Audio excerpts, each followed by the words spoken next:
อ๋อโอเคนี่พี่น้องเขาใจมุ่งหลิงเดียวล็อกหลินอันนั้นมากับ10 ขายปันพี่น้องเขาค่ะนะอันนั้นอยู่ที่ไหนกองคำปอก8 เวนายะไหนคะเนาะ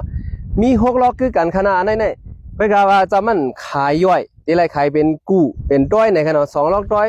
จะไหนค่ะ2 ล็อกต้อยในขายคือกันที่ไรย่าให้ไหนค่ะย่าให้ไหนได้เป็นปากเศร้าปีกว่าจอมเส้นด้านได้เป็น60 ปีค่ะเนาะแต่ว่าขายเจ้าหนานเอากำไร1 ต้อยในที่ไรขายอยู่350 แสนที่ไหนเขา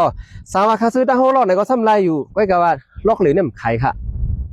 อันนี้สั่งถูกเสื้ออันมีนาเฮิรนกึนนาเฮิรนอยากก้นหนำนั้นมาซื้อโฮมกันค่ะเนาะได้ด่า6 เฮิรนค่ะเขาได้ด่า6 เฮิรนขนาดนั้นมันมีด่า6 ล็อกขนาดเนาะนาในเดี๋ยวมีปาก80 เบ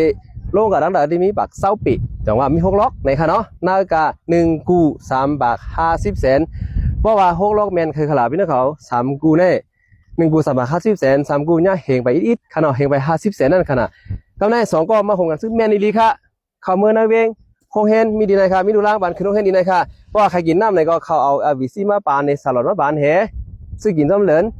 โคเฮนก็จำกันเนาะน้ำก็กินดีในก้นก็กึ้นให้ไหนเขาพี่น้องขอซื้อใครนั่นกับสืบมันที่เขาใจมูหลิงขนาด